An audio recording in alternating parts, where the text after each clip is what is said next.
listening to the E.A.T.S podcast. Eat it, hear it, live it. Hey, this is Tim Giorso. Welcome to E.A.T.S. Eat it, hear it, live it. Hopefully you have an appetite, because I've got some stuff to talk about today. Unfortunately, I don't have my boy Eric today, or Brian. I'm doing this show solo. This is actually my first time doing a solo show. So we'll see how it goes. I'm going to give it a shot. And, let's just jump right into it. You guys want to hear some sports. I want to hear some sports. I want to talk about sports. That's why I'm doing this. I wouldn't be doing this if I didn't want to talk about sports. So, first topic of the day, we're going to talk a little NBA. And I'm going to go on a little rant today about the NBA.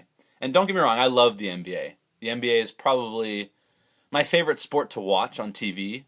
I play in a league as well as pick up and stuff like that. But there are some, obviously, nothing's perfect, Nobody's perfect. No league is perfect. No system is perfect. But you want to make the quality the best possible. And I want to see the NBA thrive, and it is thriving, but I want to see it. I feel like there's untapped potential. The NBA could be even better than what it is with just a few minor changes. And one of those changes would be, and I have a couple thoughts on this, and I'm not saying these are going to be able to be established right away. These things might take time, but I really think that that sports in general is about competition, and it's about trying your best to win. What are we doing if we're just out there playing for, the point of sports is competition. It's healthy competition, and it's fun. That's what makes it fun. It's not fun for me to go play basketball and pick up, and half the people aren't trying, and we're just running up and down the court. I'm like, this is dumb. This is a waste of time. I could be doing something more productive. I want to compete. That's what makes it fun. And I feel like the NBA, unfortunately, has some rules and things in place where there's not that emphasis to compete. There's actually incentive to not compete. And that really my heart just, what? That is so not what sports is about. And I really think some changes need to be made in terms of taking away the incentives to fail. And you see in the NBA, the bottom four teams, the worst four teams in the entire league, are actually rewarded. Hey, you're one of the worst four teams? Hey, you now have a better chance at getting a lottery pick. And lottery picks in basketball are huge. And let me tell you why. All right, you think about football, right? There's 55 guys on a team, plus 11 guys on one side of the field. So one player, besides, maybe a quarterback, is not going to make such an impact that you're going to, purposely lose to get that one. Occasionally there's guys like that. Maybe an Andrew Luck. Maybe a guy like that where an NFL team would be like, man, gosh, let's tank so we can get that number one pick so we can take this guy. Maybe the Cam Newton getting taken number one. So there are times, but I feel like the overall impact of a player besides quarterbacks is not so major that teams are incentivized to tank. Normally when I see NFL teams, they're usually going hard till the end, and they want to win every game. There's only 16 games, and you don't hear a lot about tanking in the NFL or teams purposely losing. It's really important to win. And unfortunately with basketball is one player can make such a huge impact. You're talking about there's 5 guys on the floor at one time, 12 guys on a team. All right, you get a LeBron James, that turns your entire franchise around. So I totally understand why teams want to tank, because the difference between a couple games you lose where now you're in the bottom 4, now you get the shot at Ben Simmons, you get the shot at LeBron, you get the shot at some incredible players that can alter the course of your franchise majorly. But with that, because a player has that much impact, obviously now there's incentive to lose. And you look at a team like the Sixers, who, let me tell you, I could rant about the Sixers for a while. I I think they're a disgrace to the NBA. I think they represent everything that's wrong with basketball. The fact that they would purposely tank their team year after year after year, just hoping that one year they hit it big with a LeBron James, with one of their top 4 picks that they'll have every year. That's basically what they're doing. They're basically buying a lotto ticket every year and just hoping for a franchise-altering player. And if they get a good player, who's not maybe franchise-altering, but is a good, solid building piece, nah, it's not good enough. We'll trade him away. Michael Carter-Williams, goodbye.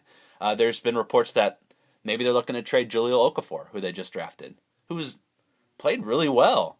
And they're hoping for Joel Embiid, that he can be a star. And if that doesn't work out, I'm sure they'll try to draft another player, and maybe Ben Simmons. And then, if he doesn't work out in a couple of years, they'll trade him. And it's just, where does it end? Where does it end? It's a disgrace. And honestly, I personally, if I was a Philly fan, I would no longer be a Philly fan. I'm very much for fan loyalty.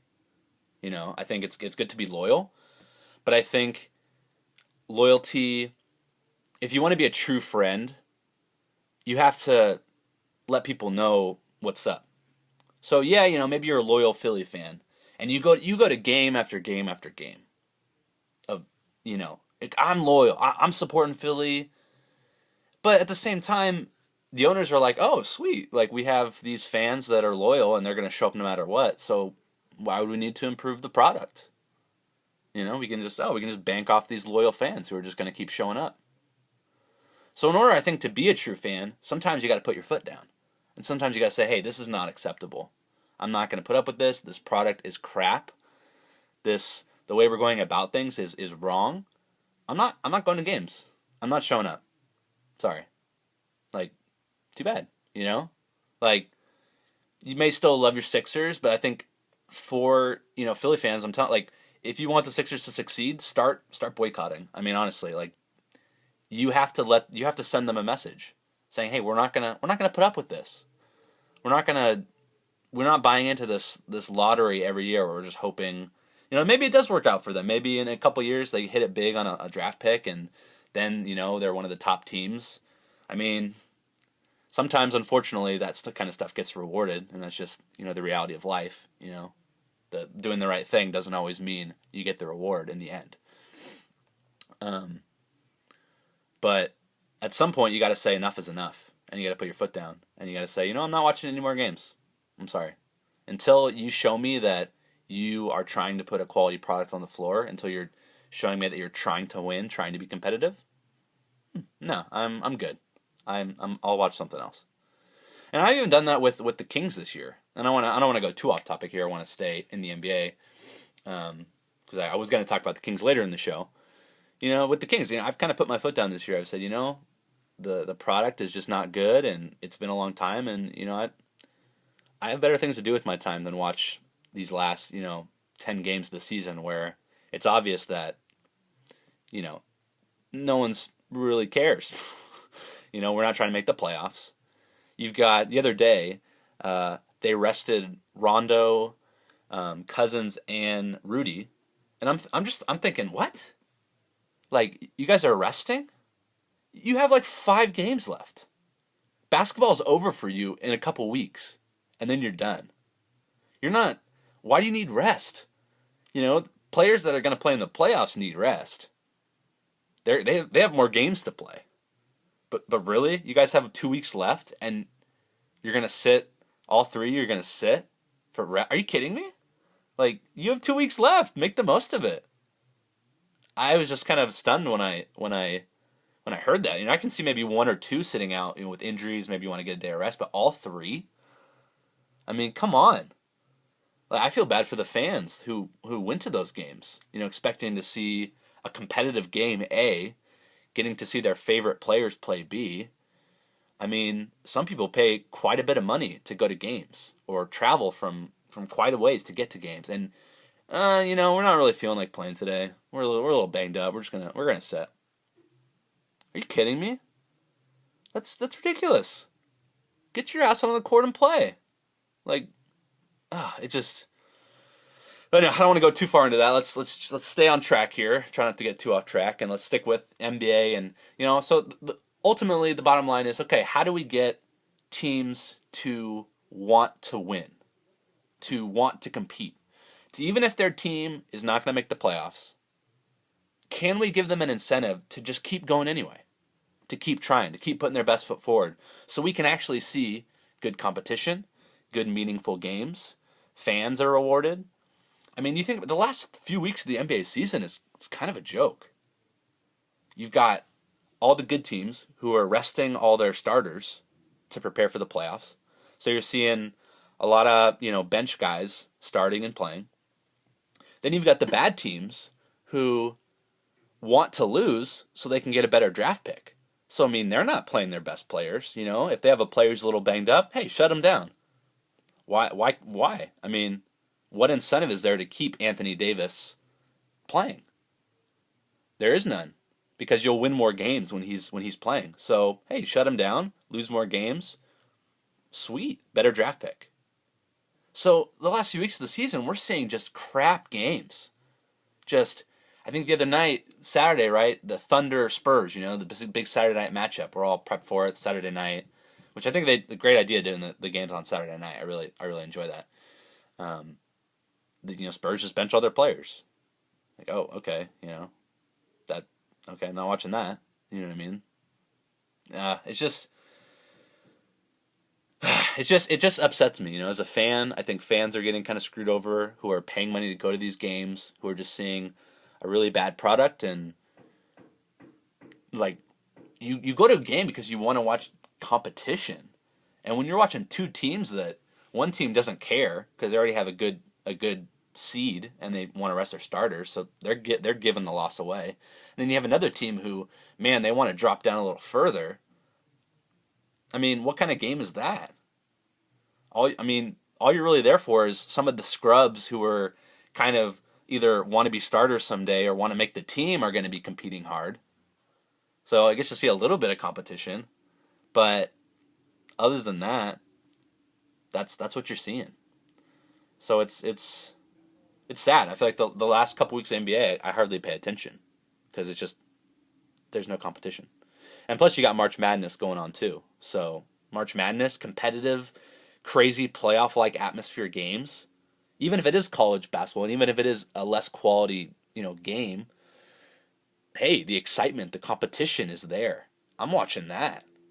I can watch Philly versus New Orleans and watch two teams trying to lose, or I can watch, Syracuse and Gonzaga, two teams who are playing in a championship type level game where they have to win and they want to win, and it's competitive and it's exciting and dramatic and everything that sports is supposed to be. Heck yeah, I'm watching that. You kidding me? So, and I don't want to.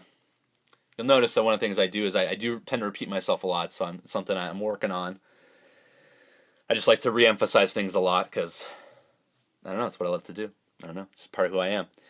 Got it from my dad actually a little bit. So, objective: how do we make the NBA more competitive? How do we make the end of the year still exciting? And I have a couple of ideas, and I'm not saying that they're feasible right now, but I think in time, as the league grows, they're possibilities. And one system that I look at that I think works well, and again, nothing's ever going to fix the system. It's never going to be perfect. Let's just, there's no perfect system. People who want to harp on America and harp on capitalism, it's not perfect. It's not a perfect system. There's greed. There's things wrong. Even if we became communists or socialists, that's not perfect either. That has its own problems. So there's no perfection. All we're trying to do is improve it to the best of our ability. That's all we're trying to do here. So let's take the NBA. Now, one thing that I like, because we can look at other leagues and see how they do things and, what makes them succeed and competitive. And one of the things I see the Premier League do, and this is soccer, so I know, most of you that are probably listening aren't huge soccer fans, and that's okay. Hurts me a little bit inside, but, I understand. You don't see it a lot. It's hard to get into it when it's hard to, keep up with. You don't know the players. They don't cover it on SportsCenter. I understand. So what the Premier League does is they have something called relegation. And basically they have a league underneath Premier League. That's like it's like a lesser league. It's like, I don't know, maybe you could say it's like the minor leagues of Premier League, right? And I think I have to double check this. I don't want to pretend like I know what I'm talking about when I don't. That's not my objective here. So I think it's the last two teams. I could be wrong. I may be wrong. Look it up. Research it for yourself. Don't take my word for it. I think the bottom two teams. So if you are in the Premier League and you're one of the two teams that has the worst record in Premier League, you actually get moved down to a lesser league. And that's actually major because, you're losing out on money. You're losing out on like sponsorships and things like that. Like, who's going to want to sponsor a team that's not playing in the Premier League? So you're losing a lot by getting relegated. It's really not a good thing if you're a team. And so then what's cool is at the end of the year, instead of getting throwaway type soccer games, now you're getting competitive playoff-like games where two teams are fighting to not get relegated. It's good. It's maybe not the best quality because you don't have the best teams, but you're getting two teams that are competing, and they know it's on the line and know it's at stake. They don't want to get relegated. They want to stay in the Premier League. Everyone wants to stay in the Premier League. Getting relegated? No. So that's like a playoff game, and those are fun to watch, and those are exciting, and that incentivizes teams to, if we tank in the Premier League, we're going to get relegated. We don't want to get relegated. We actually have to compete. We actually have to try. Even if we're bad, we have to try to win. And I really like that system. And I know the NBA doesn't necessarily have a league underneath of it that would be sufficient enough what Premier League has. But I my thought is maybe in the future, you look at the D League. I know the D League, it's the D League. It's way below. But maybe, in the future, right, the D League, as it gains popularity and grows with the NBA, I could see that as the league underneath the NBA. And teams that, are to the top teams in the D League could potentially take spots in the NBA. Now, again, this is me. I don't have necessarily not a lot of knowledge on who owns the D League teams or if that's even feasible at all. Okay, so I'm just spitballing. I'm just throwing out ideas. So I don't know if that's feasible or not, because I know that maybe some are actually owned by the NBA team. So, I'm not sure the semantics of it.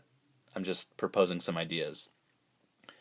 But I think it'd be cool if you saw that, because then you'd at the end of the year you'd have teams like Philly and God, who's another awful team? The Kings, probably the Lakers, right? They're like, oh man, we got to actually try now. Like we're gonna get relegated to the D League. Oh man, we got to try. We're gonna put our best. They're actually gonna try. They're gonna Philly actually has to try. They actually have to try to win a game. Because otherwise they're going to the D League, and maybe they drop from there. So I think that would be a great way to disincentivize teams from tanking. I really like it. And like I said, I don't know if that's very feasible, but maybe in the future someday. Who knows?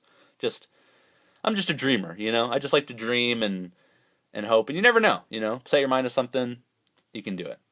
So that's one option I have. Here's the other thing that I thought of, and I kind of tried this out. So me and a couple buddies of mine, give a shout out to Blake Richardson, Tyler Brandt, a couple of my close pals, been friends since high school, big NBA fans, love them to death.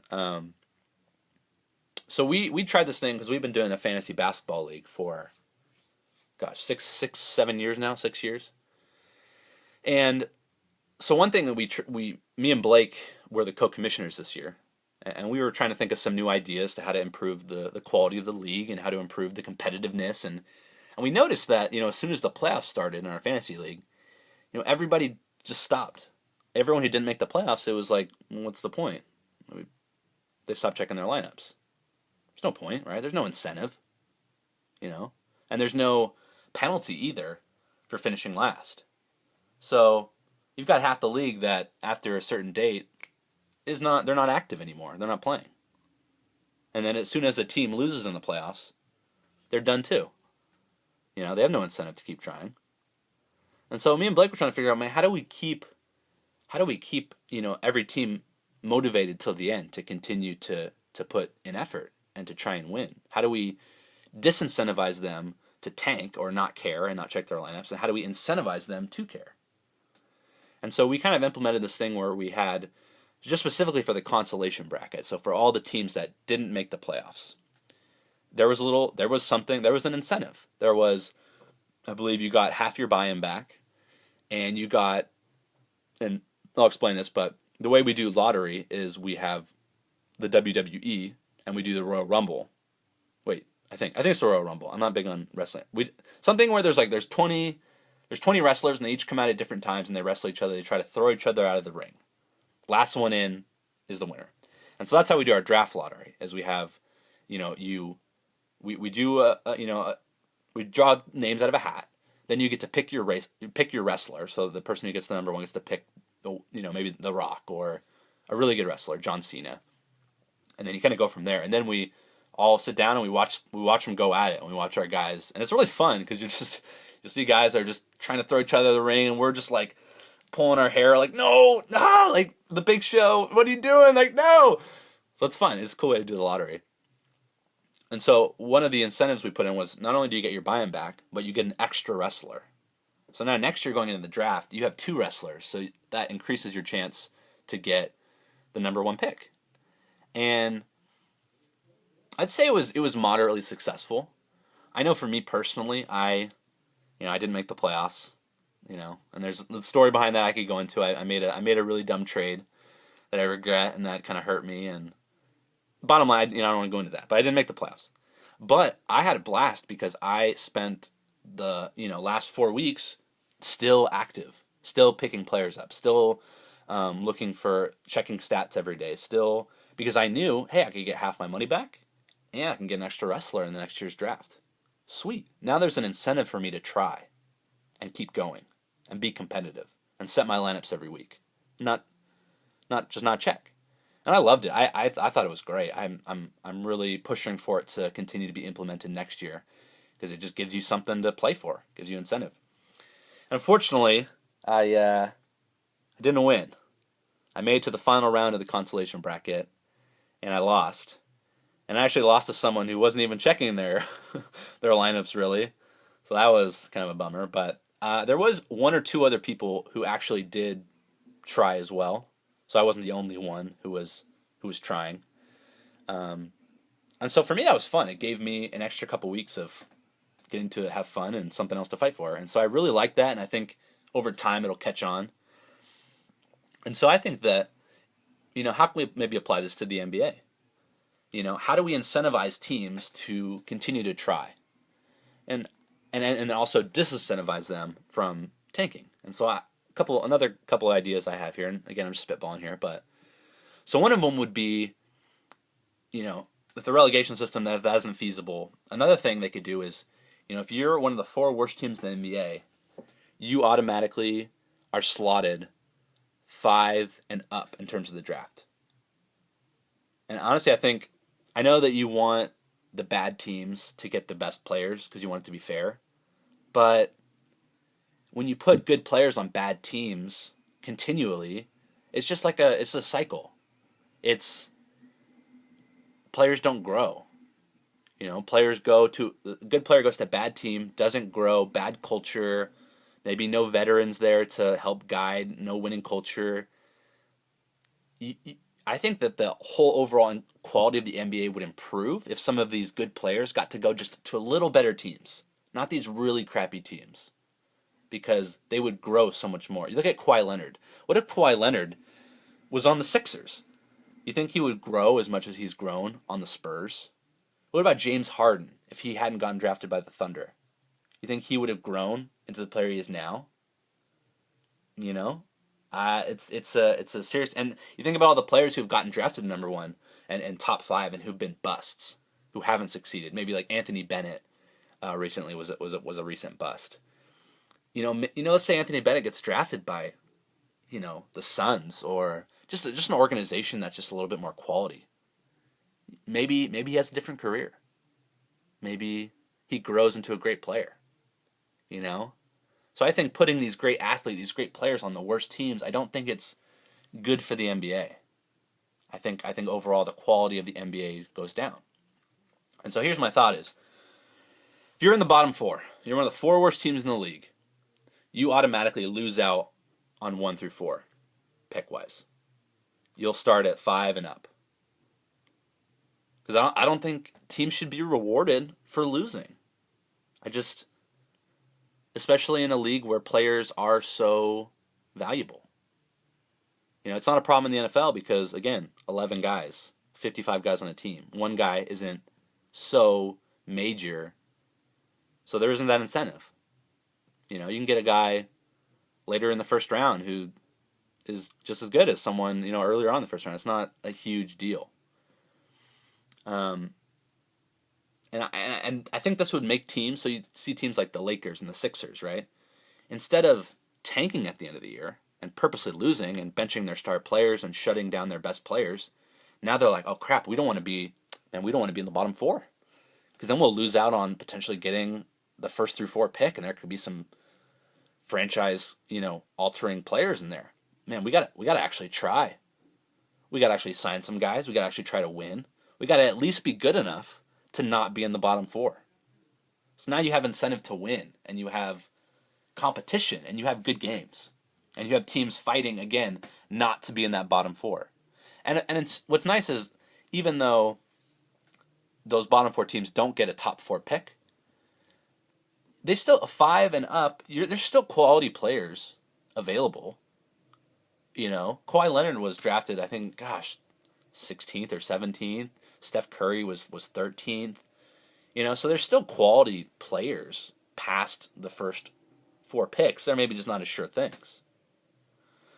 And so I think it's a great idea, honestly, because again, you get playoff type games at the end of the year between bad teams, which, yeah, it's not the best quality, but I mean, we watch college basketball and their basketball quality is terrible. But it's exciting because what's at stake is so big. And it's like a playoff game. One game, they got to move on. It's exciting. No, we don't care how crappy they play. Game could be 32-32, doesn't matter. We'll still watch it because, oh man, it's dramatic, it's exciting. What's at stake? So I think if they had something like that, just a disincentive to fail, or at least be so awful, at least teams would have to be somewhat competitive, to earn getting a chance at that top 4 pick. And I think it'd be cool too, because then you'd see some of those teams that are in the middle, because what sucks is for the middle class of the NBA, those teams that are right on the border of getting into the playoffs, they're kind of screwed. Because they're not good enough to get into the playoffs. And if they do get in, they're going to get kicked out really quick. But they're not bad enough to get a good enough pick to turn things around or help them make that jump to a contender. So they're kind of just screwed. So it's either you stay in that place where you're just this team that you're just kind of good every year and you compete and, you get ousted in the first round every year, or maybe some years you don't make the playoffs, and you're just in this mediocre range. Teams after a while go, man, we either have to go all in or we got to go all out. It becomes an extreme thing to where now, man, let's just trade away our best players and let's tank. Because we're not doing anything being in this middle class. It's just not, we're not going to go anywhere. So hey, if we draft our best players, we tank and we get to the bottom of the draft, hey, now we've got a chance to get one of those franchise-changing players. So now you have teams that are good, that are trying to lose, and it's just the rich get richer and the poor get poorer.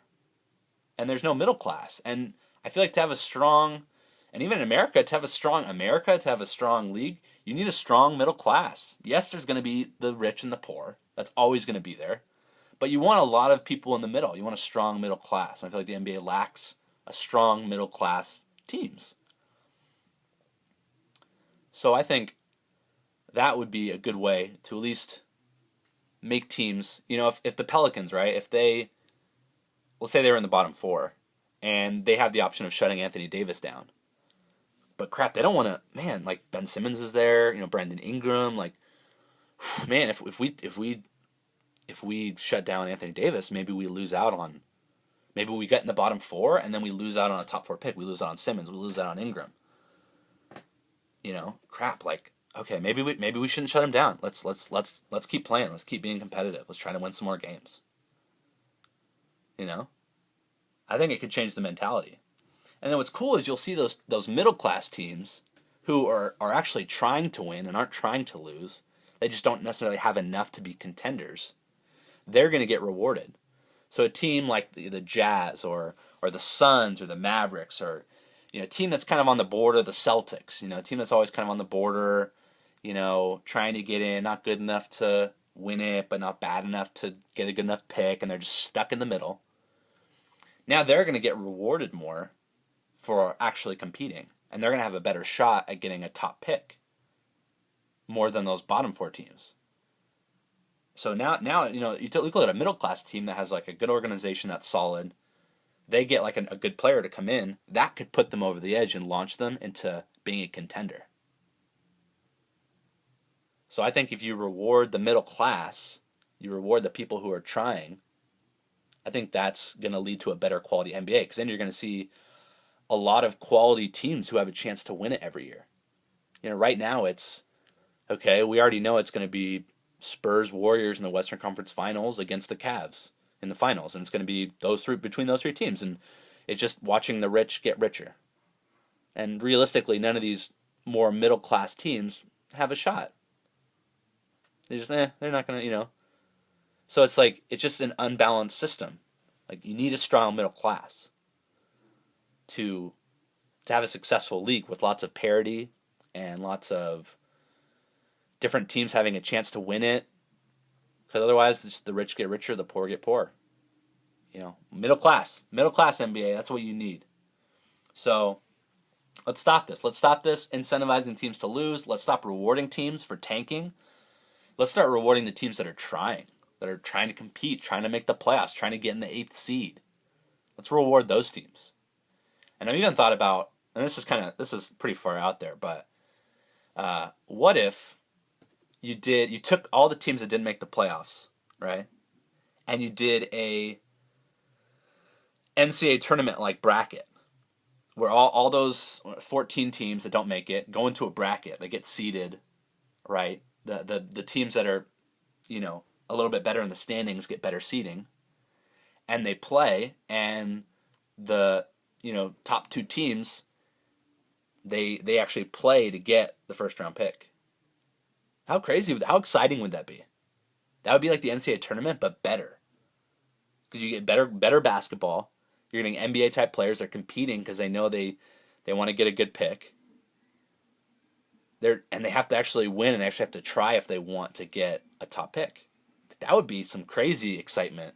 Like, that would be a 2 weeks at the end of the season to watch every year.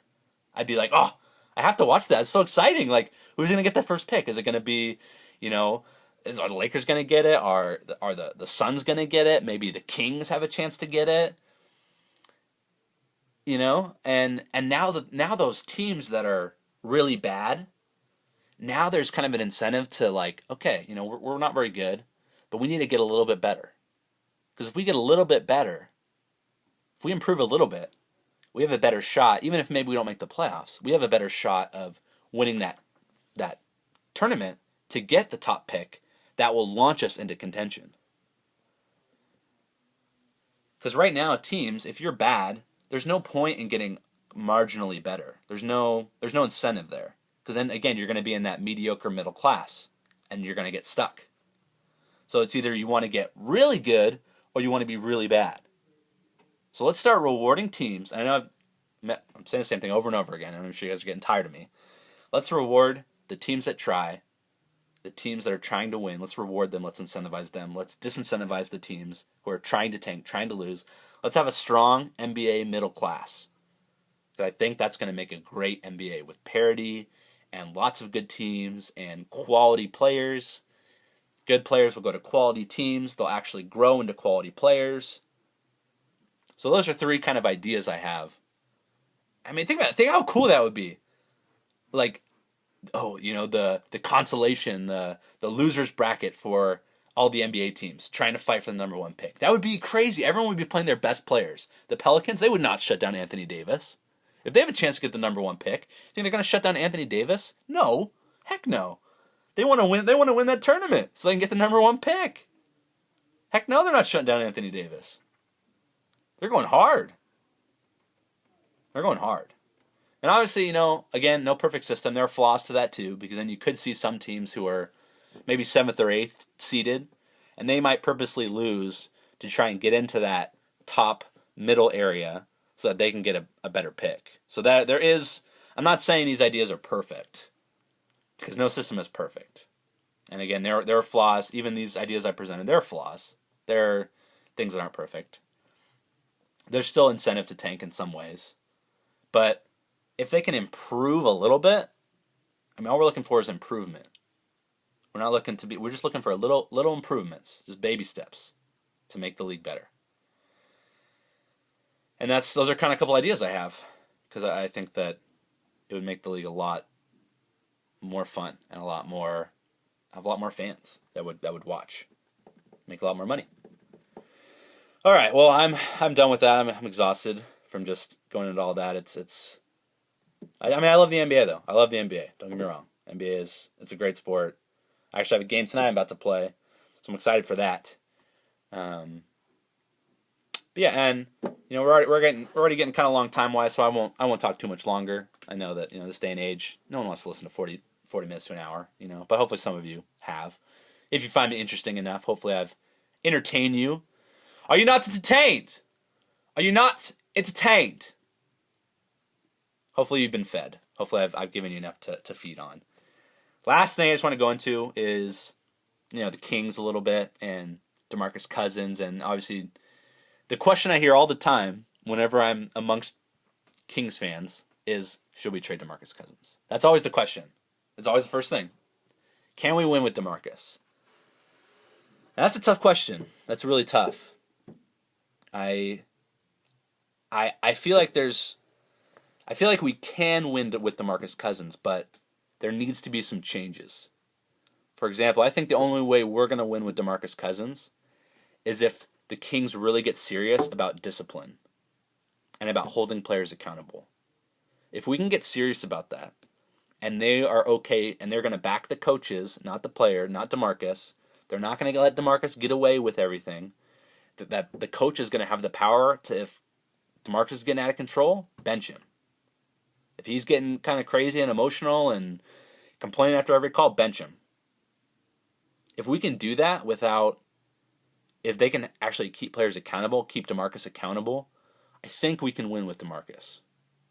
But the problem is the organization has been so coddling to him since the very beginning. He owns the place. If there's no accountability, he doesn't want to come out of the game. No, I'm not coming out of the game, Demarcus Cousins. You're not going to trade me. You're going to fire the coach.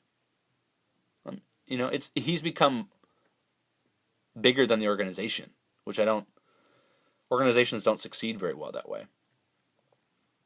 And I think, like I said, we can win. We can win with DeMarcus. I believe it's possible. But it could be too late. We've coddled him for a lot of years now. And I don't know if he's going to be able to change here. I really don't. I think sometimes players need a change of scenery to fully accomplish what they need to accomplish. I don't know if that's going to be here. Honestly, I don't know.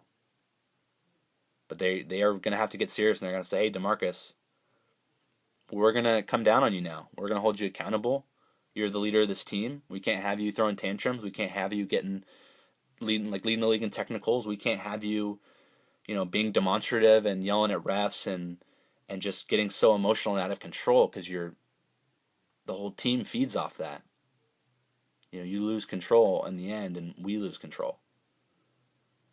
So if they're okay with backing the coach, backing the front office, if they're all in agreement and they're like, hey, we're not going to let Cousins get away with this, and hey, even if he walks after a couple of years, even if he doesn't like it, he wants his way, they don't give him his way, he walks in a couple of years, hey, you got to be okay with that. You got to be okay with that. It is what it is. Let him go. Let him go. Because it's not worth it. It's not worth the fight. It's not worth the dysfunction. It's not worth it. You don't want a player like that. You want a player who respects his bosses, who goes, you know what? I may not like my boss, but he's my boss, and I have to respect him. And yeah, I make more money than him. Yeah, I kind of have more power and more leverage because I'm sort of more valuable, but that's my boss. And if organizations don't back their bosses, then the players have all the control. And there's no one to keep them accountable. And they do whatever they want. And they don't care. Because you're not going to trade them. You're gonna get rid of the coach. Demarcus is going to be like, hey, I'm really, Carl is bugging me. Fire him. I'm just tired of him. Just not feeling him. Get rid of him. They need to be like, no. We'll get rid of you before we get rid of him. Because that's not, you don't get to run things. We run things. And if you can't handle that, see you later. Let him walk. You can't be so in love with a player and so attached to a player that if you disagree and he's not willing to abide by your rules there, see you later. Not worth it. So, can we win with him? I think it's possible. The only way, though, again, accountability. And not letting him get away with this stuff. I mean, honestly, if I were the coach and I see Demarcus melting down and late in the game, I'm like, get on the bench. You're done. You're done. You're melting down right now. You're out of control. You're bringing your whole team down.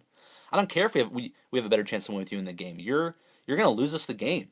Sit and deal with it. I'm not having you rile our team up and get them emotional and start pissing off refs and get them against us. And no, sit on the bench. He's kind of like a child in a lot of ways. You gotta, hard love, discipline. If he's hurting the team, you gotta sit him down. And I don't know if our coach, Carl, I don't know if he is really comfortable with that, because then, Demarcus could complain to the organization. Hey, coach is sitting me. I'm not happy. Oh, we're sorry, Demarcus. Okay, we're so sorry.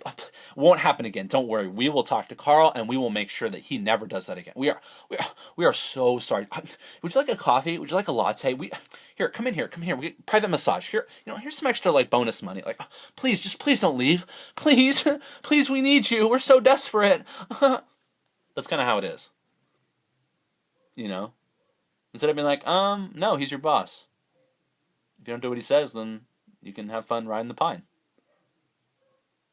There's the Spurs wouldn't coddle DeMarcus. They'd be like, oh, I'm sorry. Look at the Patriots and the organization, right?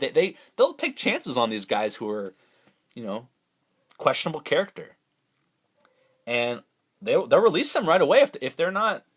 Hey, if they're not gonna get with it, see you later. Our organization is bigger than the players here, and you may be a great player, but we'll let you go if you're not going to help if you're not willing to abide by our standards here and how we go about things. If that's not okay with you, goodbye. Have fun on another team. It's that simple, and they let players go who don't. Hey, too bad.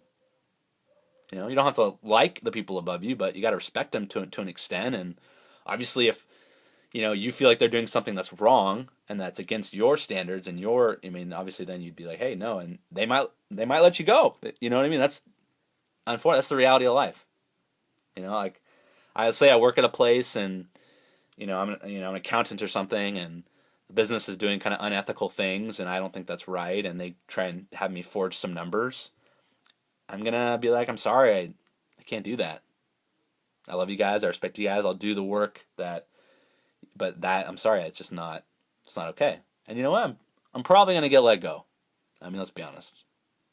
And it's unfair, you know what I mean, right? Because you're trying to do the right thing and you get fired for it. And sometimes that's life. You do the right thing and you get fired for it, but that's where you just got to trust that, hey, doing the right thing is more important than doing the wrong thing. And I know I'm kind of going off here a little bit, but just understanding that kind of employee to employer relationship. There's balance there, and there's a certain level of respect you have to have, and if you aren't willing to compromise, then you have to part ways. So, bottom line is, if Demarcus isn't willing to compromise, then you gotta let him go. Bye. So, those are my thoughts, and I will let you go. Thank you for listening. Tim Giorso here with E.A.T.S podcast. Eat it, hear it, live it. Hopefully I gave you some good stuff to munch on today. I'll be back again soon for another podcast. And you guys have an A1 day. Have a good one, guys.